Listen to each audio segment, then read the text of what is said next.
Bonjour à tous.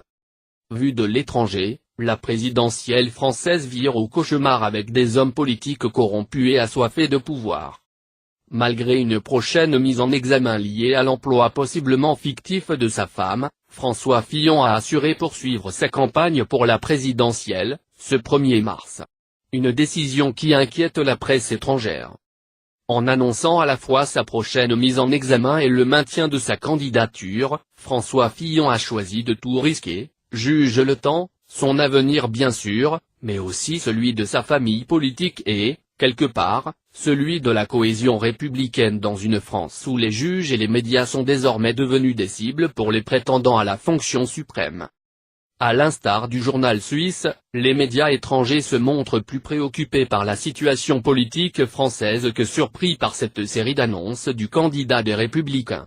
Cette campagne présidentielle française de toutes les péripéties est, plus que jamais, celle de tous les dangers, assure ainsi Le Temps. En Allemagne, le Spiegel Online titre cet après-midi Fillon formellement accusé et écrit que, même si les observateurs avaient déjà prédit une démission de François Fillon, celui-ci veut évidemment poursuivre la campagne malgré le scandale autour de l'emploi présumé fictif de sa femme. Une décision qui ne surprend pas non plus outre mesure le journal néerlandais Trouw, qui souligne. Très vite après les premières accusations, Fillon a opté pour l'attaque frontale. Il s'engage maintenant à aller jusqu'au bout, bien qu'il ait promis de retirer sa candidature en cas de mise en examen.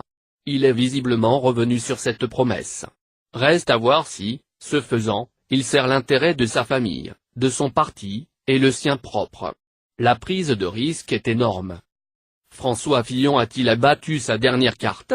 S'interroge The Guardian, qui ajoute, en refusant de se retirer et en accusant l'État français de tentative d'assassinat politique pas seulement contre lui, mais aussi contre le processus démocratique lui-même, Fillon a joué son dernier atout. 5 semaines après les premières révélations du canard enchaîné, faire campagne sur le terrain est devenu extrêmement difficile pour le candidat, qui semble s'être retranché dans un bunker, écrit Le Quotidien. Une campagne cauchemardesque. Cet épisode intervient à la pire des périodes pour François Fillon, estime pour sa part The Telegraph, dans une semaine au cours de laquelle M. Fillon était supposé relancer sa campagne chancelante, avec pour point culminant la révélation de son programme samedi, convaincu que ses ennuis judiciaires étaient derrière lui. Et le journal italien La Repubblica de confirmer.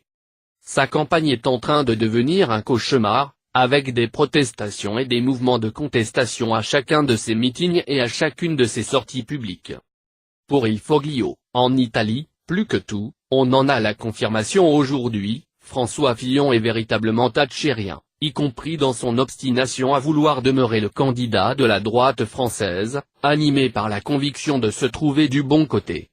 Le quotidien néerlandais de Volkskrant insiste, à sa manière, sur le caractère sans précédent de cette affaire politique.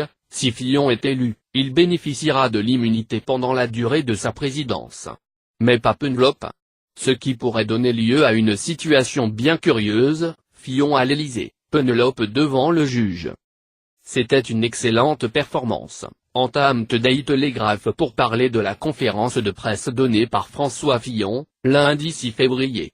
Il a été solide, a touché la corde sensible de la fierté abîmée, regretté que le Penelope Gate soit devenu hors de contrôle et a conclu en lançant une contre-attaque contre la magie noire de ses ennemis sans nom. Un magnifique écran de fumée. Comme le quotidien britannique conservateur, nombreux sont les journaux étrangers à souligner la tenue de la prestation du candidat des Républicains, mais à s'interroger aussi sur le fond de l'affaire. Ainsi, The Times estime que sa posture combative a été perçue comme une tentative désespérée pour sauver sa candidature après 2 semaines de scandales qui l'ont conduit de grand favori pour la présidentielle à la 3e place. Une posture béton. Le journal suisse Le Temps a, lui, admiré la stratégie mise en place par l'équipe de François Fillon. Le présidentiable du camp conservateur a fait d'une pierre 3 coups, éliminant définitivement tous ceux qui auraient pu songer à se présenter à sa place, mettant les médias au pied du mur en répétant qu'il ne sera pas candidat s'il est mis en examen, et affirmant qu'il a la certitude qu'aucune décision de justice ne viendra désormais perturber son parcours. La posture est béton. Fillon se voit comme l'homme chassé, Il ne montre aucun signe d'une prise de conscience, estime de son côté le journal allemand Zeit Online. The New York Times a également remarqué que, de manière répétée, M. Fillon a exprimé son mépris et sa colère contre les médias.